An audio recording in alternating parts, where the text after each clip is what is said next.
How far do you think you can push God's patience before the heavens turn to bronze and the ground beneath your feet begins to give way? There is a fatal mistake that human beings commit repeatedly.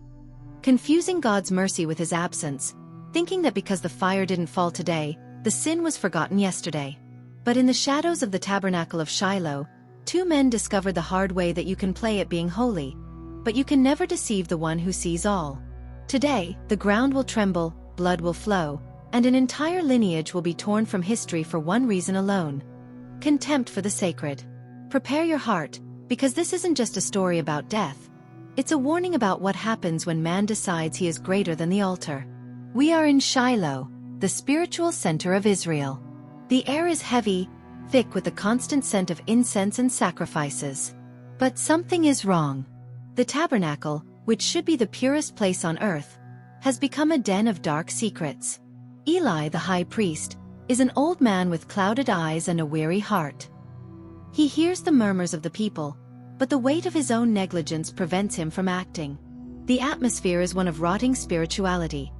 The people bring their offerings in fear, knowing that before they reach God, they will pass through the greedy hands of two men who fear nothing. The trigger is not a thunderbolt, but a prophetic whisper. A man of God, nameless, appears in the shadows of Eli's tent. He brings a message that chills the blood. Why do you honor your sons more than me? The question echoes like a death sentence. The mystery isn't whether they will be punished, but how and when. For while the prophet speaks of judgment, Hophni and Phinehas are, at that very moment, committing the unthinkable, stealing the sacrificial meat and profaning the women at the door of the tent of meeting. The sacred has been violated, and the universe demands an answer. Young Samuel, still a boy, is our silent witness. He sleeps near the ark, in the place where no one dares to enter. His motivation is purity in the midst of filth. He hears the voice of God calling his name in the early hours, and the message he receives is not one of hope, but of destruction. Samuel finds himself caught between the respect he has for Eli and the terrifying truth that his mentor's house has been condemned. He is the eyewitness to the decay. War breaks out.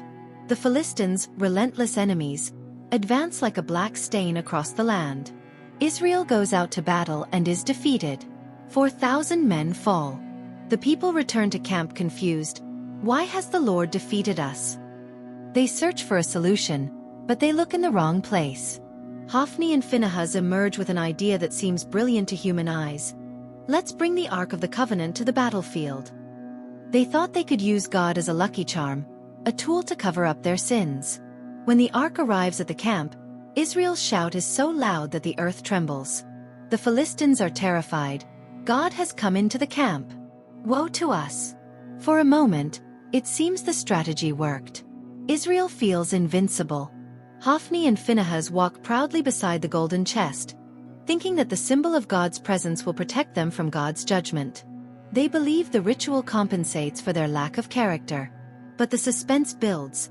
The sky remains overcast, and the divine silence is deafening. The battle resumes. The clash of swords and the cries of agony fill the valley. Israel waits for a miracle, but what they receive is a massacre. The risk is now total. It's not just the lives of soldiers, the glory of the nation is at stake. The turning point happens when a soldier notices the ignored detail. The ark does not fight for those who dishonor it. Hophni looks at Phinehas and, for the first time, sees fear in his brother's eyes. They realize that God is not in the shout of the people, nor in the glint of the ark's gold. God has withdrawn.